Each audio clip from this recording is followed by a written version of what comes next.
some of the stuff that Jeremy had talked about earlier. It was 1 year ago tonight that we had voted, that we come in, this proposal was on the table. Yes, there was a different board, but I think everybody that even sits on the new board now, except for Doc, I don't think Doc was here at the meeting, but everybody that was on the new board was here at that meeting when it went in 5-0 last year to repeal, to keep it the way it was, where we would not allow alcohol sales on Sunday. At that meeting, the only people that signed up once again were everybody that was opposed. There was nobody at the meeting that spoke for it. So we were going to ask again to ask you to vote no. The board, I had the pleasure of serving on the board for 20 years. And when you serve on the board, you're actually being representative. The town votes you in as a representative of the people. And you are to vote and speak on the people's behalf. And the people in the community and the people in the town, the majority do not want alcohol sales on Sunday. If this does pass, I want the people to remember this. You have a say at election day. You remember, if this thing passes, and the people that sit on this board do not recognize the will of the people or do what the people want, they can be replaced on election day. I want to get off that and do a little bit of figures here. We've heard and been told that the reason that we want this is the added revenue coming into the town. As Jeremy has done, spoke on, the alcohol tax that we get, the excise tax that the town received. The state of North Carolina last year had $34,021,288.32.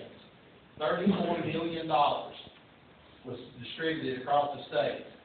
Rosman's share, this is what we received, $2,631.21. That is all you received out of $34 million for selling alcohol on Sundays. Now, this is an excise tax. Okay, it's based on population. If our town population went down when Angie sends in the new one, we will get less money. If our population goes up, which it has not been increasing, it will go up. But just fractions of a cent is all it will do. So there's a possibility that we could sell alcohol sales on Sunday and get less money than we made last year. I talked to the lady at the Department of Revenue, and I gave her this, I threw this out. If we sell 1 can of beer, or if we sell 10,000 cans of beer, we get no more money. Sales tax revenue. They say we're going to get money off of sales tax.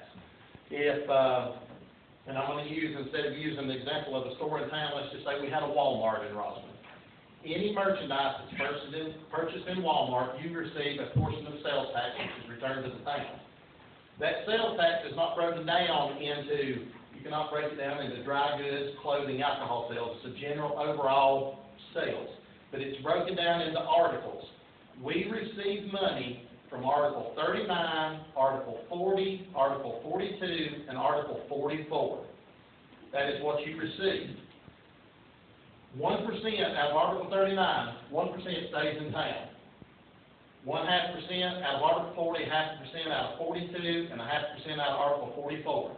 The town received $70,622.95 last year. If you've done this on alcohol sales, we made $100,000, if we sold $100,000 worth of alcohol, the sales tax on that is $7,000. We only received 2.5% of $7,000.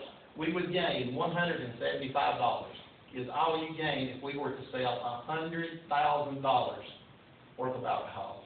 So there is no way that we could generate revenue. If you added these two together, you're talking less than $3,000 a year total. Thank you.